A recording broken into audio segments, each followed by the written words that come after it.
एक क्वेश्चन है, काइनेमेटिक्स का क्वेश्चन है। क्वेश्चन में ये गिवन है, a particle start from rest with constant acceleration, the ratio of space average velocity to the time average velocity. Particle start from rest with constant acceleration, तो हम ये वाला इक्वेशन लगा सकते हैं ना भाई।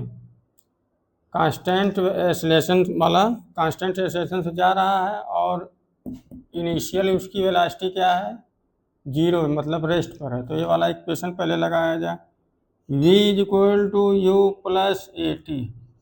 कांस्टेंट एक्सेलरेशन के लिए लगाया जाता है ना, जिसमें ये कांस्टेंट एक्सेलरेशन उसमें बोला है particle start from rest with constant acceleration, the ratio of space average velocity to the time average velocities.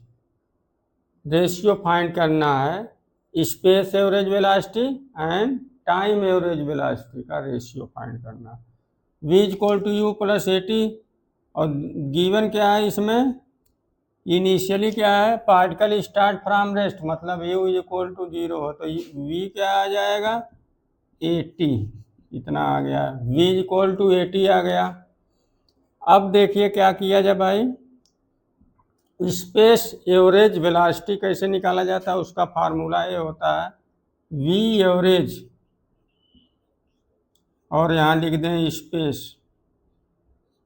इसका फार्मूला होता है integration of v ds upon integration ds। ये आ गया भाई। अब इसको जो है, और इसका क्या होता है, average velocity, time average velocity क्या होता है, टाइम एवरेज वेलोसिटी ये होता है v एवरेज टाइम। इसका क्या होगा भाई, इसका हो जाएगा हमारा integration v dt upon integration dt, ये हमारा फार्मूला होता है भाई। इसके बाद अब इसको किया जाए आगे, इसके बाद इसको आगे किया जाए। अब क्या आएगा ये, यहाँ देखिए ds की ज़रूरत पड़ेगी भाई, ds की ज़रूरत पड़ेगी तो यहाँ से निकल जाएगा। v इज इक्वल टू कितना है भाई, v इज इक्वल टू 80 है, तो v इसका जगह क्या लिखते हैं, ds upon d t is equal to 80। ये हो गया, तो ds इज इक्वल टू क्या हो जाएगा, 80 इंटू डी टी हो जाएगा, मान लीजिए यही आएगा।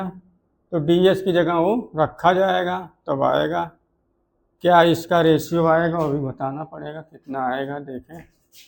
अच्छा ठीक है, अब इसको हटा रहे हैं भाई ऊपर से।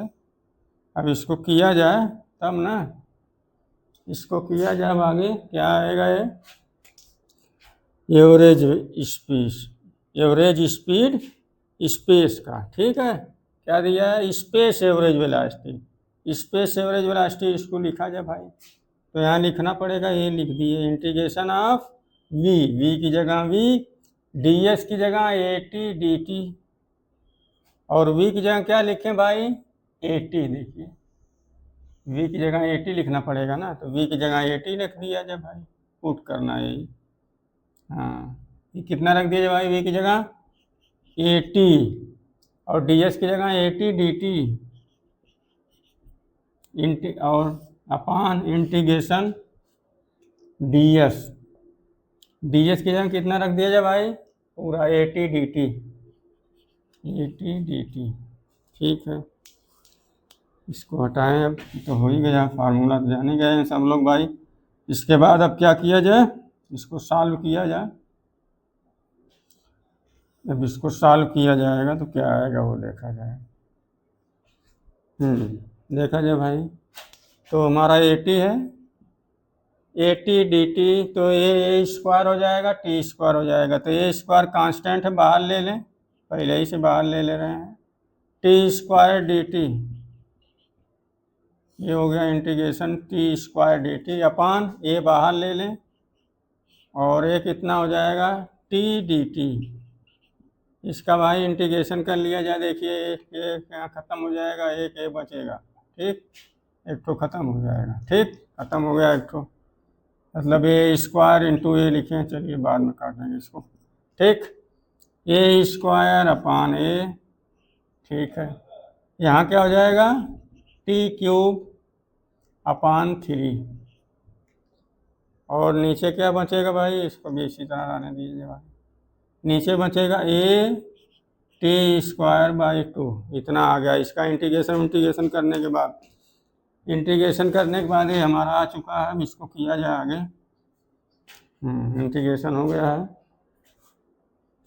अब यहाँ से इसको किया जाए आगे, क्या हो जाएगा, ए स्क्वायर टी क्यूब अपान 3, नीचे क्या हो जाएगा अपान में ए टी स्क्वायर बाई 2। अब इसके आगे लिख लिया जाए भाई, ए स्क्वायर टी क्यूब अपान 3, ऊपर चला जाएगा 2, नीचे आ जा रहेगा ए टी स्क्वायर। एक देखिए ए से यहाँ से एक खत्म हो गया, टी स्क्वायर से यहाँ एक टी क्यूब में एक टी बचेगा। कितना आ गया भाई यहाँ से, 280 अपान 3, 280 अपान 3। ये क्या आया भाई, स्पेस एवरेज वेलोसिटी आ चुका है हमारा, space average velocity. Space average velocity भाई ये लिख दे रहे हैं यहाँ, वी ये एवरेज स्पेस, ये कितना आ चुका भाई, 280/3। अब इसके बाद निकाल लिया जाए time average velocity, time average velocity निकाल लिया जाए तो काम हमारा हो जाएगा भाई। टाइम एवरेज वेलोसिटी यहाँ लिख दें इसको, ये हमारा निकल चुका है, v average space, average space कितना आ चुका है भाई, ये आ चुका है 280/3, ये आ चुका है। अब ये टाइम एवरेज वेलोसिटी निकाला जाए, time average velocity, time average velocity का फार्मूला हो जाएगा वी एवरेज टाइम, इसका क्या आ जाएगा भाई, integration of v d t upon d t का इंटीग्रेशन आ गया इतना, v d t upon d t का इंटीग्रेशन। इसके आगे लिख लिया जाए वी की जगह 80 और डी टी ही रहेगा, नीचे डी टी ही रहेगा, नीचे डी टी ही रहेगा, उसको टी ले लिया जाएगा इंटीग्रेशन जब आएगा तो। ऊपर देखिए ये कांस्टेंट है तो यहाँ क्या आ जाएगा, ये बाहर टी स्क्वायर टी, हाँ T D T integration of T D t upon d T. तो यहाँ से कितना आ जाएगा भाई, ये बाहर आ जाएगा t square by 2 upon t आ जाएगा, ठीक है। इसको पूरा लिख लिया जाए भाई, A T square upon 2t, यहाँ से आ गया, एक टी से यहाँ एक टी खत्म हो जाएगा, एक टी बचेगा तो 80/2 आ जाएगा। हमारा क्या आ गया, time average velocity, time average velocity हमारा आ चुका है भाई, टाइम एवरेज वेलोसिटी आ चुका है।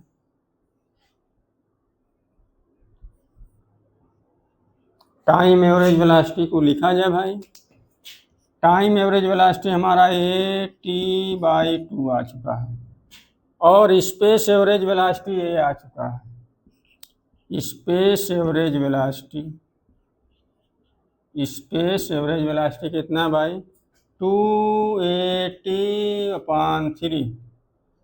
रेशियो निकालना है भाई, ratio of space average velocity to the time average velocity, space average velocity time average velocity. यहाँ से किया जाए भाई, अब v average space, space average velocity upon time average velocity, तो यहाँ से एवरेज और क्या हो जाएगा यहाँ से टाइम, ये कितना आ जाएगा भाई, अब यहाँ रख दिया जाए वैल्यू 280/3, 280/3 अपान 80/2, कट के देखिए क्या आ जाएगा भाई, यहाँ से 280/3, 2 ऊपर चला जाएगा, 80 नीचे ही रहेगा, 80 से 80 कैंसिल हो जाएगा, आ जाएगा 4/3। यानी हमारा आंसर क्या आ गया भाई? आंसर हमारा आ चुका है। अब कितना आंसर आएगा वो देखा जाए। आंसर आ चुका है, हमारा फाइनल आंसर आ गया है इतना। Average space average velocity,